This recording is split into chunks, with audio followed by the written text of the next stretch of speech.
Perilaku miskin yang dilakukan masyarakat Indonesia bikin susah kaya.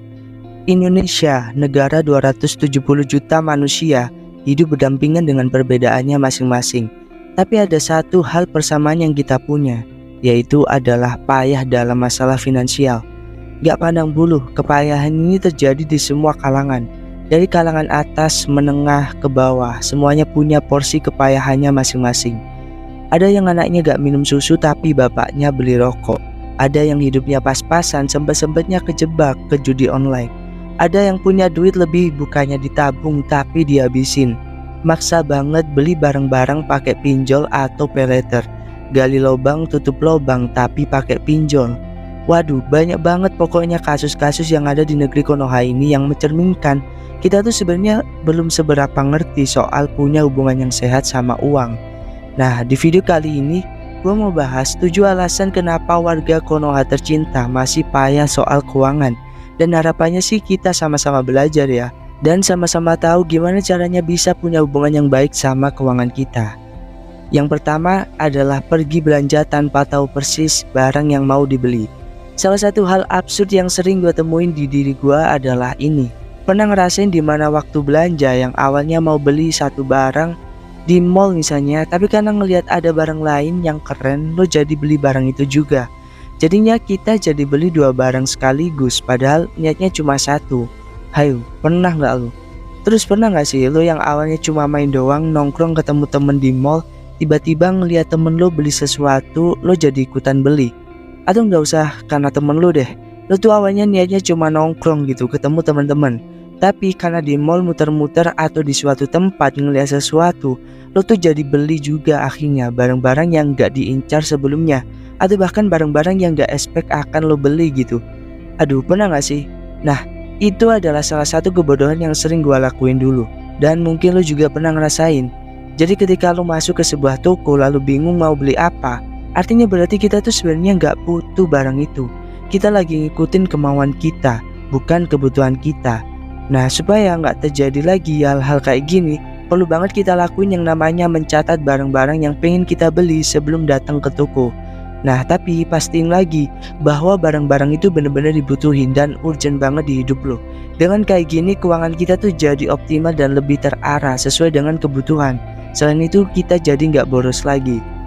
Alasan yang kedua adalah mentalitas korban. Masih banyak banget diantara kita sering nyalahin orang lain atas pengalaman atau peristiwa yang gak enak yang kita alami. Kita merasa bahwa diri kita itu korban tanpa refleksi diri. Kayak kita tuh sebenarnya salahnya apa sih? Kok kita jadi berat buat beli barang-barang, beli kebutuhan sehari-hari?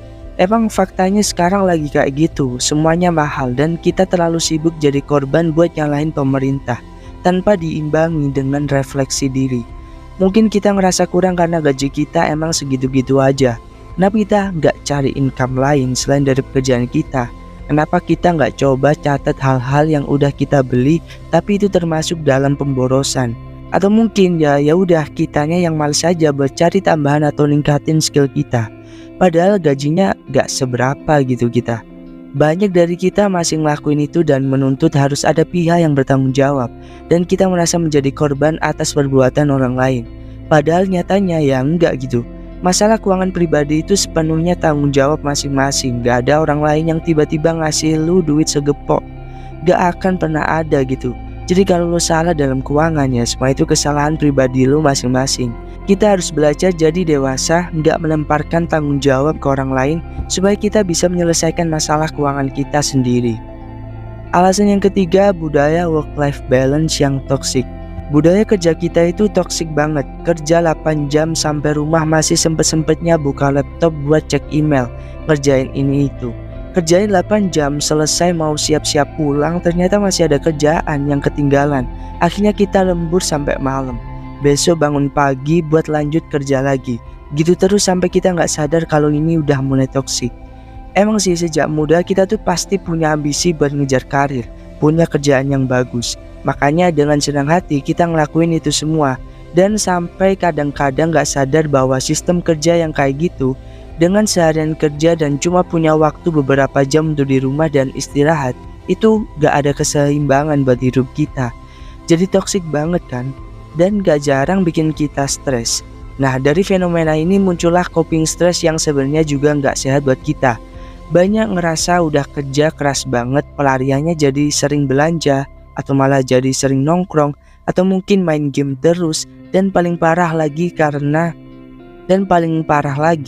ngerasa udah kerja keras, pelariannya jadi ngasih reward diri sendiri terlalu banyak. Punya uang banyak langsung diambur-amburin buat beli barang apapun yang kita mau. Dan ini udah toxic gitu. Slow down dulu lah sama pekerjaan kalian. Jangan capek-capek, jangan juga hambur-hamburin uang buat reward karena ngerasa udah capek kerja gitu. Penting banget buat ngasih batasan atau disconnect antara pekerjaan dan kehidupan. Karena ketika kita udah mulai seimbang sama kerjaan dan kehidupan kita, stres dan kecemasan kita bisa jadi berkurang dan pada akhirnya lo bisa punya kewarasan dalam mengambil keputusan-keputusan tentang finansial lo. Alasan yang keempat, kita suka bayar lebih buat alasan yang gak jelas. Pasti banyak banget nih dari kalian yang pernah ngeliat temen atau siapapun yang beli sesuatu sangat mahal, tapi ya ada fungsi yang gak berguna secara optimal. Gimana sih contohnya? Ada banyak sekarang tuh yang beli iPhone buat gengsi, gaya-gayaan dan lain-lainnya tanpa benar-benar ngeliat spesifikasinya. Misal beli iPhone 13 atau 14 gitu. Pada akhirnya juga buat komunikasi kan. Mereka nggak benar-benar mengoptimalkan apa yang ada di HP-nya. Kayak kamera yang bagus, prosesor yang bikin segalanya terasa smooth buat dipakai kerja, dan masih banyak lagi. Banyak banget lah pokoknya dari kita warga Konoha yang kelakuannya kayak gini. Bayar lebih buat beli barang yang gak tahu juga kenapa beli barang itu. Cuma ngerasa istimewa aja karena mungkin gengsi, barangnya mahal dan lain-lainnya. Tapi akhirnya kita malah terjebak sama gaya hidup yang kayak gitu. Akhirnya bela-belain ada yang ngutang demi beli barang itu, pakai paylater dan bikin boncos keuangan kita. Makanya penting banget buat mulai menahan diri dan menyadari betapa pentingnya hal ini untuk menjaga keuangan kita. Alasan yang kelima adalah kurang puas dengan apa yang ada. Pernah gak sih lo nemuin orang yang jual tisu buy 2 get 1 di internet? Pasti pernah kan ya? Nah, banyak banget nih orang-orang yang beli sesuatu seperti tisu tadi tapi gak digunain juga tuh secara maksimal. Bahkan negeri Konoha ini limbah tisunya di tahun 2023 aja udah sampai 25.000 ton. Maksud gue adalah perilaku buat datengin barang apapun ke rumah kita atau belanja online itu pasti bikin kita happy. Namun ironinya semakin kita mengejar akan hal itu, semakin jauh kita dengan rasa puas. Kita diajarin bahwa mengejar hal-hal yang berlimpah itu bikin kita ngerasa puas dan bahagia. Tapi malah justru mindset ini menciptakan masyarakat yang kurang puas pada umumnya. Kalau kita gak bisa mengelola keuangan dengan baik atau memiliki keputusan yang buruk terhadap uang, bahkan sampai ngambil utang buat barang-barang konsumtif, itu semua gak bikin ngerasa puas untuk ngejar hal-hal yang kita pengen. Karena manusia juga emang gak ada puasnya gitu. Kalau lo masih bisa hidup sampai sekarang dengan keadaan yang cukup, dalam arti bisa makan, bisa beraktivitas, sehat, itu adalah suatu rezeki yang harus kita syukuri dan harus kita nikmati gitu. Alasan yang kelima nih, judi, paylater, pinjol. Salah satu hal yang paling konyol yang gue temuin baru-baru ini adalah transaksi judi online yang udah nyampe 200 triliun di tahun 2023 kemarin. Sampai sekarang bahkan. Bisa bayangin gak betapa banyaknya 200 triliun itu? Gila gak itu? Betapa mirisnya masyarakat Konoha yang terkena jebakan-jebakan ini dari berbagai lapisan masyarakat. Terutama kaum pas-pasan yang masih sempat-sempatnya berpikir mencari keuntungan dari bermain judi. Akhirnya apa? Ada banyak orang yang pada akhirnya jual inilah, jual itulah buat memenuhi hasratnya bermain judi. Mungkin habis kalah puluhan juta, makanya dia pengen balikin sampai jual barang atau bahkan aset yang mereka punya. Malah nyatanya lost streak dan akhirnya ya bangkrut gitu. Belum kalau punya keluarga, nambah lagi masalah, dicerain istri lah, keluarganya jadi susah lah, dan masih banyak lagi kekonyolan akibat judi online ini. Di lingkungan kita akan selalu ada orang yang melakukan ini, dan salah satu hal yang akan menyelamatkan diri kita adalah ya kita harus tetap waras bahwa situs-situs judi online itu tuh dibuat juga sama orang. Kalau lo naruh duit di sana, ya pasti orang-orang yang bikin situs judi tersebut bukan buat seneng-seneng dan gabut doang kan. Mereka juga nyari duit lah dari situ dengan cara merampas uang yang lo masukin di situ. Jadi kalau lo masih waras akan hal ini, ya seenggaknya uang lo aman. Tapi gua akui masih banyak banget yang terjebak dan kebanyakan dari kalangan menengah. terutama umur-umur yang udah mulai nggak muda, yang minim literasi keuangan atau bahkan literasi tentang perjudian online ini. So buat lo anak muda, semoga lo nggak terpapar oleh fenomena ini sehingga lo nggak perlu repot-repot terjebak dalam sesatnya perjudian ini. Lanjut yuk, yang keenam, kecanduan upgrade. Steve Jobs ini emang bikin orang suka banget beli barang-barangnya, apalagi kalau nggak iPhone kan. Hal terabsurd tentang uang yang gak habis pikir gue temuin adalah masalah kecanduan upgrade iPhone. Karena gue pernah nyaksin sendiri teman gue beli iPhone 12 waktu itu. Masih belum setahun, paling beberapa bulan gitu, dia udah upgrade ke iPhone 13. Dan yang mana itu tuh gimana ya ngomongnya, padahal nih kalau dipikir-pikir ya, speknya gak beda jauh gitu, sama-sama kamera boba. Tapi kok bisa ada orang beli iPhone belum sampai setahun udah pengen upgrade? Emang dia tuh smartphone buat apa sih? Bingung juga gue kadang-kadang. Padahal nih kalau kita mau jeli, sebenarnya barang-barang ini tuh speknya nggak begitu meningkat secara spesifik. iPhone ketika ngeluarin kamera boba ada 3 itu tuh selanjutnya udah bingung gitu mau inovasi kayak gimana lagi. Makanya sampai iPhone 15 yang sekarang ya tetap kameranya ada 3 itu, dan speknya dari tipe ke tipe itu nggak beda jauh, dan orang-orang masih bela-belain buat upgrade, dan ini kenyataan gitu. Yang ketujuh, ketergantungan sama limit belanja cicilan. Nih gue kasih tahu salah satu kecanduan di era zaman modern sekarang adalah kecanduan sama limit belanja cicilan. Mungkin diantara lo punya kartu kredit, punya paylater, dan masing-masing ada limitnya. Ada yang 5 juta, ada yang 10 juta, dan masih banyak lagi. Dan ketika lo ngelihat, wah banyak banget nih limit gue, beli apaan ya? Nah itu tuh bikin jadi punya psikologis yang ngerasa punya uang gitu, padahal mah sebenarnya enggak gitu. Soalnya gue sendiri pernah ngerasain tanpa sadar ketika gue tiba-tiba pengen sesuatu. Ingat ya, ini pengen bukan kebutuhan. Misal nih sepatu, terus gue itu gak bener-bener punya uangnya buat beli sepatu itu.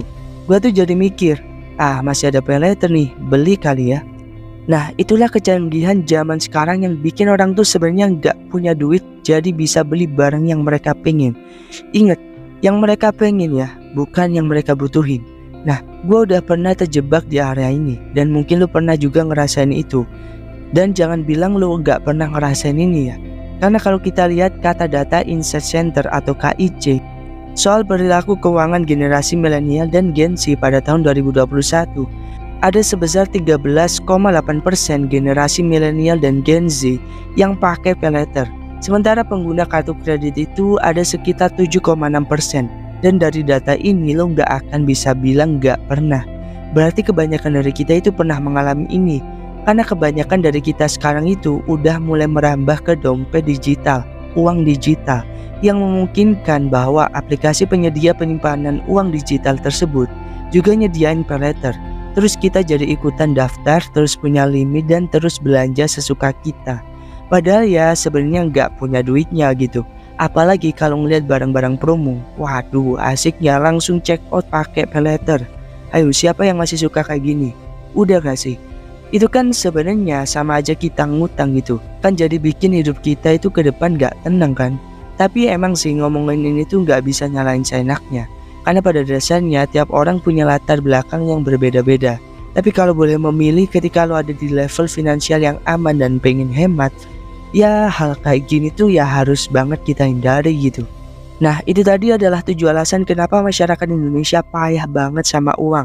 Itu dulu pembahasan di video kali ini.